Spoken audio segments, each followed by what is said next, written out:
इसका नेम कहाँ से पड़ा था? जो जो फॉर्मर कन्वेंट थे सेंट जैकब पेरिस के अंदर, उनसे इसका नाम पड़ा था। Women too had their active role. इस पीरियड के दौरान औरतों ने भी, women participated in active manner. और आपको याद कराना चाहूँगा कि जो टीपू सुल्तान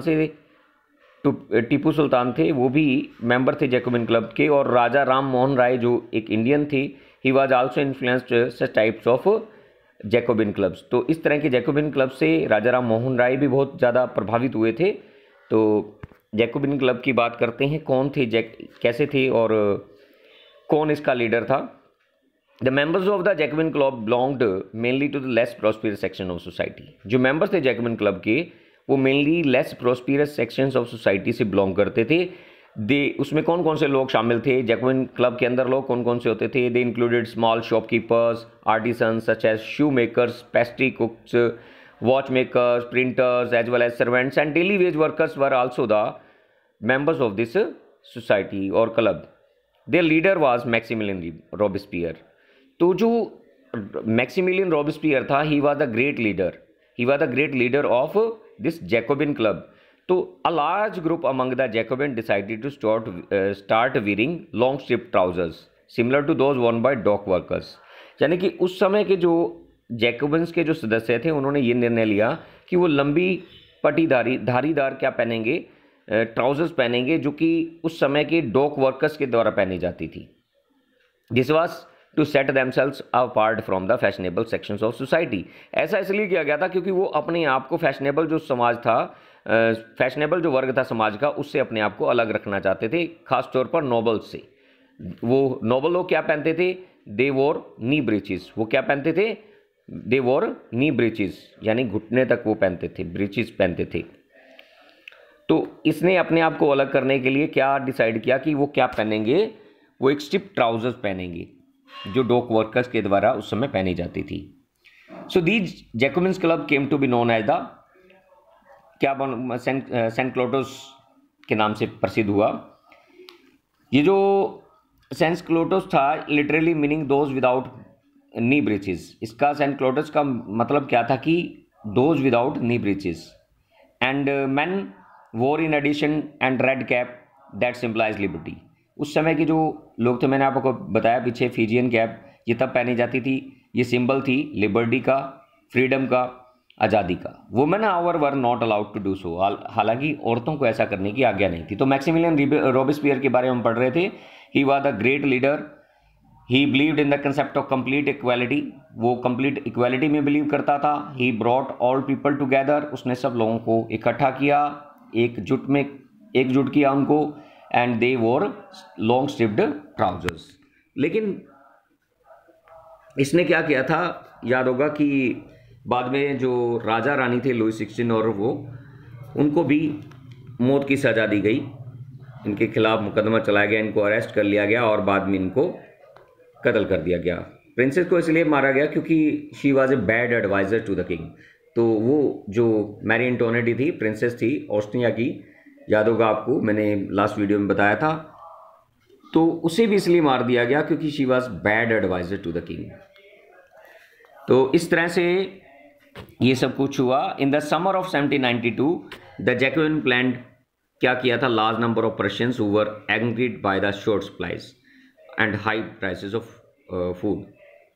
और 10 अगस्त को उन्होंने जो ट्रिलिस के जो पैलेस था उस पर हमला बोल दिया, राजा के गार्ड्स को कत्लेआम कर दिया। एंड राजा को भी क्या बना दिया था? बांध कर रखा कई घंटों तक। और बाद में असेंबली ने वोट किया कि रॉयल फैमिली को कैद कर दिया जाए। और इलेक्शंस हुए और अब जो है मतलब जो 21 वर्ष से ज़्यादा के जो आयु के जो लोग थे, उन सबको क्या मिल गया? राइट टू वोट मिल गया। ये जो न्यूली इलेक्टेड असेंबली थी, इसे हम कन्वेंशन बोलते थे। और 21 सितंबर 1799 को इसने मोनार्की को ख़त्म कर दिया and declared France A Republic. और इस तरह से फ्रांस को इन्होंने क्या डिक्लेयर कर दिया? रिपब्लिक घोषित कर दिया।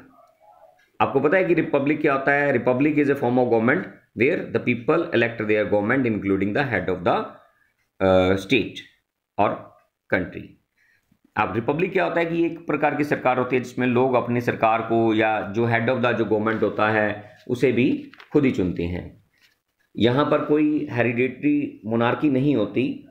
और अब हम बात करते हैं मैक्सिमिलियन रॉबेस्पियर की। हमने बात की कि वो इस तरह से बिलीव करता था, लेकिन इसकी भी कुछ कमियां थी। वो क्या कमियां थी उसके बारे में हम डिस्कस करेंगे।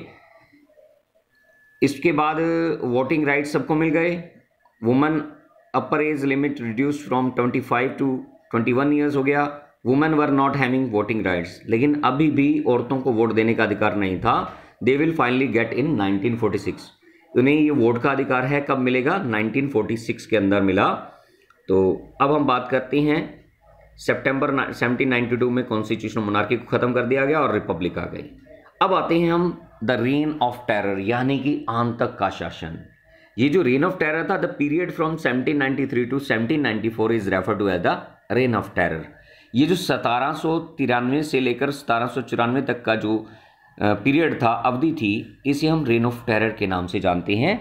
Robespierre followed A policy of severe control and punishment. Robespierre जो था वो कठोर नियंत्रण करके रखता था और कठोर सजा में बिलीव करता था, यानी कि किसी को भी अपने खिलाफ बोलने नहीं देता था। He used very harsh punishment to implement his policies. वो बड़ी ही कठोर सजा देता था अपनी पॉलिसीज को लागू करने के लिए, but due to this reason he became very unpopular. ये अपनी हार्श पनिशमेंट के कारण, कठोर कंट्रोल के कारण वो एक अनपॉपुलर लीडर बन गया। और इसने क्या किया था, उसने ही यूज्ड गुलोटाइन मशीन। ये गुलोटाइन मशीन क्या थी इसके बारे में मैं डिटेल में बताना चाहूँगा। ये एक डॉक्टर गुलोटाइन ने एक ये जो गुलोटाइन मशीन को विकसित किया था। मीन्स इसमें क्या था, दो साइड्स क्या होते थे, कह सकते हो पोल्स होते थे, टू साइड्स, ऊपर और नीचे, और उनमें बीच में क्या होता था, एक ब्लेड होता था। और इसमें क्या किया जाता था, बिहेडेड कर दिया जाता था जो भी सरकार के खिलाफ बोलता था। Anybody who is talking against government policies were humiliated, उन्हें ह्यूमिलेट किया जाता था, इम्प्रिजन कर दिया जाता था और बहुत बुरी तरह व्यवहार किया जाता था। क्यों बना था? जो रॉबेस्पियर था, जो लीडर था जैकोबिन क्लब का, ही became very unpopular because of his harsh punishment. अपनी हार्श पनिशमेंट के कारण, कठोर निर्णयों के कारण, कठोर डिसीजन के कारण वो बड़ा ही अनपॉपुलर, अप्रसिद्ध हो गया। लेटर कोर्ट कन्विक्टेड हिम, लेकिन अंत में क्या हुआ, जो अदालत थी उसने उसको दोषी पाया। एंड ही वाज आल्सो गुलोटाइंड, उसको भी क्या कर दिया गया, गुलोटाइंड कर दिया गया, यानी कि उसको भी बिहेडेड कर दिया गया। यानी जिस चीज़ का जिस तरह वो दूसरों को सजा देता था वही सजा उसको मिली। तो गुलेटाइन क्या था, एक डिवाइस था consisting of 2 poles and a blade. इसमें 2 पोल्स होते थे और एक ब्लेड होता था, with which a person is beheaded, जिसके द्वारा क्या होता था, एक व्यक्ति को उसका मतलब धड़ से सिर को अलग कर दिया जाता था। It was named after doctor Guillotin who invented it. तो इसका जो गुलोटाइन, इसको नाम दिया गया, ये डॉक्टर गुलोटिन थे जिन्होंने इसको इन्वेंट किया था। तो इस तरह से रॉबेस्पियर की जो गवर्नमेंट थी, इसने कुछ लॉज बनाए थे, कानून बनाए थे कि वेजेस के ऊपर और प्राइसेस को निर्धारित करने के लिए मीट एंड ब्रेड को रेसेंट कर दिया गया, ठीक है। और peasants were forced to transport their grain to the cities. किसानों को मजबूर किया जाता था कि वो अपना जो ग्रेन है, अनाज है, उसे शहरों में लेकर जाएं और इसे जो दाम सरकार ने फिक्स किए हैं उन्हीं दामों पर वो उनको अपने अनाज को बेची। The use of more expensive white floor was forbidden, यानी कि मैदा जिसे हम बोलते हैं, तो उस वाइट फ्लोर को मना किया था। महंगे इसका वाइट आटे का प्रयोग करने पर पाबंदी लगाई गई थी, मना ही की गई थी। All citizens were required to eat the plain, यानी कि इक्वालिटी ब्रेड खाने का के लिए कहा गया था, अली made up of whole wheat. Equality was also so to be practised through forms of speech, यानी इक्वालिटी और किस तरह से दिखाई गई थी, फॉर्म्स ऑफ स्पीच के माध्यम से एंड एड्रेस के द्वारा। तो इस तरह से रॉबेस्पियर का भी अंत हो जाता है, कत्ल कर दिया जा, मतलब इसी को वही सजा दे दी जाती है ये जो दूसरों को देता है। तो इस तरह से जैकोबिन क्लब में एक डायरेक्टरी रूल्स आया। डायरेक्टरी रूल्स क्या था, इसे हम डिटेल में पढ़ेंगे। What do you mean by directory, ये एक इंपॉर्टेंट क्वेश्चन है। Why was it removed from France, लेकिन इसे बाद में फ्रांस से कैसे ख़त्म कर दिया गया था। हमने ये देखा पिछले इसमें कि जो जैकोबिन क्लब थे उसे अब उसका रूप ले लिया, उसकी जगह ले ली डायरेक्टरी रूल ने। तो डायरेक्टरी रूल में क्या होता था, directory was a 5 member committee which govern France when the political power was pass into the hands of the wealthier middle class. Directory क्या था, एक 5 मेंबर कमेटी होती थी विच गवर्न फ्रांस, जो कि फ्रांस पर शासन करती थी जब political power was pass into the hands of the wealthier middle class. जब यानी जो पॉलिटिकल पावर है, यानी जो राजनीतिक शक्ति हैं वो अमीर लोगों के, मिडिल क्लास की अमीर लोगों के हाथों में चली जाती थी, तो क्या करती थी, ये जो 5 मेंबर कमेटी थी वो फ्रांस को क्या करती थी, गवर्न करती थी। It was meant as a safeguard against the concentration of power in the hands of one man executive as under the Jacobins. ऐसा किस लिए किया गया था, सेफ गार्ड करने के लिए against the concentration of power, ताकि एक व्यक्ति के हाथ में ना रहे जैसे कि जैकोबिन्स के अंडर होता था। लेकिन इसमें कमियां थी। इसमें क्या कमियां थी कि जो डायरेक्टर्स थे often clash with the legislative councils who in turn sought to dismiss them. Director clash often क्या करते थे, आपस में लड़ते रहते थे। जिस तरह से क्या होता था, लास्ट में क्या किया उन्होंने, लेजिस्लेटिव काउंसिल के साथ लड़ते रहते थे, जिसमें जो बाद में इन्होंने क्या कर दिया, इसको डिसमिस कर दिया। This led to political instability. इसके कारण यहाँ पर क्या आ गई, राजनीतिक अस्थिरता आ गई, और इसका फ़ायदा उठाते हुए वहाँ पर इसने राइज ऑफ मिलिट्री डिक्टेटर का उदय हुआ, जिसका नाम था नेपोलियन बोनापार्ट। अब हम नेक्स्ट वीडियो में क्या पढ़ेंगे, नेपोलियन बोनापार्ट के बारे में पढ़ेंगे। He was also a military dictator, कैसे उसने शासन किया, उसकी पॉलिसीज क्या थी, क्या किया, ये सब हम इसको डिटेल में पढ़ेंगे। आज के लिए इतना ही काफ़ी है। Thank you very much and have a nice day.